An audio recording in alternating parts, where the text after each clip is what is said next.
So, how long are we going to take it? How long are we going to take it? Because the next thing they'll start doing is sorting out the food. What can put people under more dependency than the state controlling food? And I'll tell you where this is going. I've said this before, but this is where it's going. They're moving eventually into a situation where food as we've known it will go. It will be synthetic food.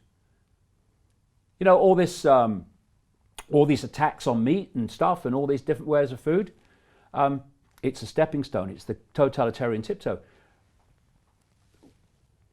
What industry has been destroyed as much as any in the world as a result of this lockdown? Restaurants and etc. And they're not meant to exist in the long term because they want to control food. Because if they control food, they control you. Because if you don't do what you said, you don't get any food. This is where we're going, and ultimately to the AI connection to the human brain, where we won't even be thinking our own thoughts anymore. AI will be doing our thinking for us. Is that through the nanotechnology in the vaccine? I mean, but they're telling us, Brian. This guy, Ray Kurzweil, another bleeding psychopath, in Silicon Valley, a Google executive, he says by 2030, humans will start to have their brains connected to AI. And these are his words, not mine. When that happens, AI will do more and more of human thinking until eventually human thinking as we know it will be virtually negligible. There is words I summarize. Now, we have a guy called Elon Musk. I did mention he was a psychopath, didn't I? And he came out some years ago, you might remember, said, AI could be the end of humanity. Yeah, right. And you know that. And so what does he do? He starts a company called Neuralink to connect the human brain to computers, right? Mm-hmm. And he also runs this SpaceX organization putting the satellites up, but he also runs Tesla cars, right? And they're electric cars, right? Electric cars. Why, British government's just done it, why are they phasing out petrol cars and diesel cars? Because where they're going is autonomous vehicles where the computer will decide where you can go. Petrol car, you get in it, you drive where you want to go. When you're in an autonomous car, you will go only to the limits that the computer will take the car. And those computers will be encoded so that you go nowhere the government doesn't want you to go. And now, these autonomous cars, and you know these smart motorways that they're building in Britain, they call them smart motorways, very dangerous, killing a lot of people, but they don't care, they're psychopaths. The reason they're building these smart motorways is for autonomous vehicles. Uber, another Silicon Valley company, it's losing phenomenal amounts of money in its global taxi business because money no object. Money no object. Money was no object for Amazon when it was losing unbelievable amounts of money as it was getting a bigger and bigger monopoly. And of course, as a result of this lockdown, its market share globally is going to be vastly larger with all the businesses destroyed than it was before. So Uber, its business model is autonomous vehicles, autonomous, quote, taxis. So all this money's being pumped in, money no object, doesn't matter how much you're losing. And what they're doing to get that monopoly is they're destroying taxi businesses all over the world so they have the monopoly. What has this lockdown done?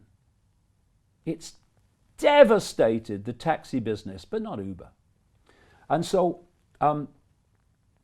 you can't have autonomous cars and petrol cars and diesel cars.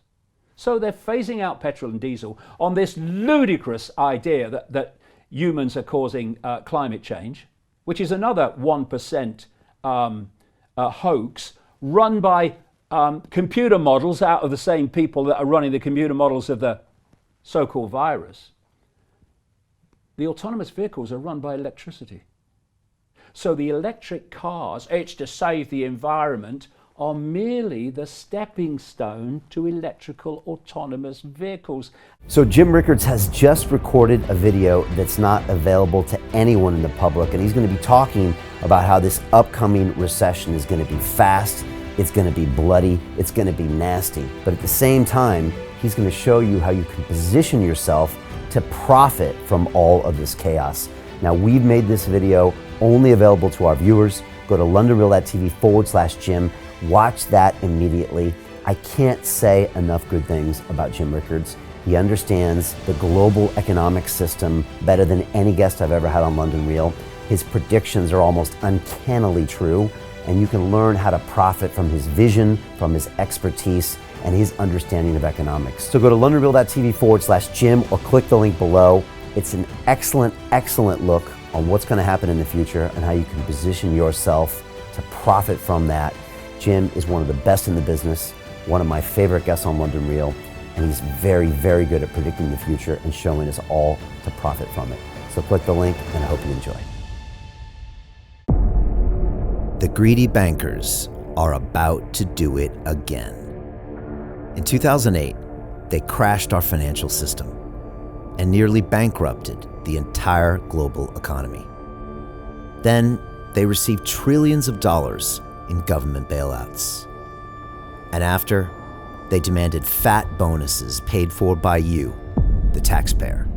It turns out the banks haven't just been screwing the American taxpayers, they're also screwing over their investors. Turns out the banking industry is the worst place you could put your money, despite enormous taxpayer bailouts.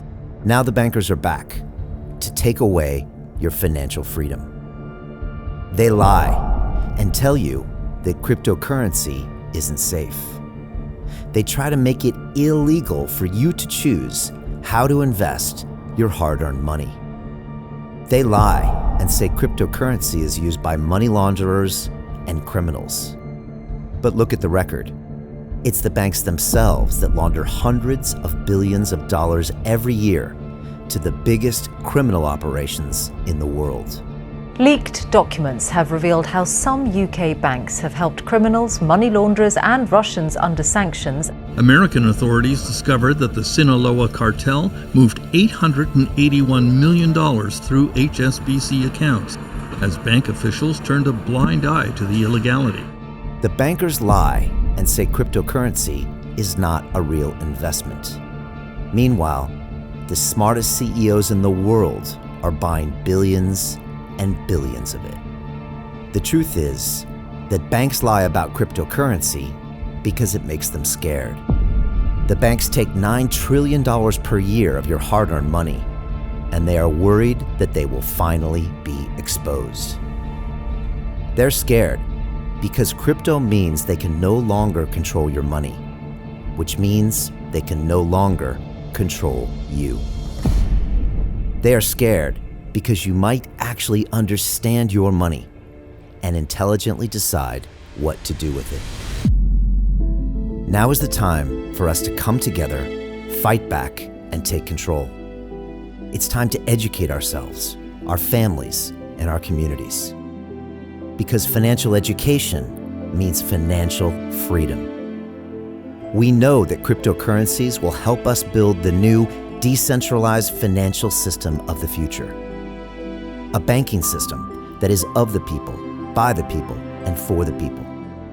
A banking system where access to finance is a fundamental human right. A banking system that is free and fair and welcomes all humans on this earth. The DeFi revolution is happening. We, the people, can no longer be fooled. We choose to take control of our finances. We choose to take control of our freedom. We choose to take control of our future.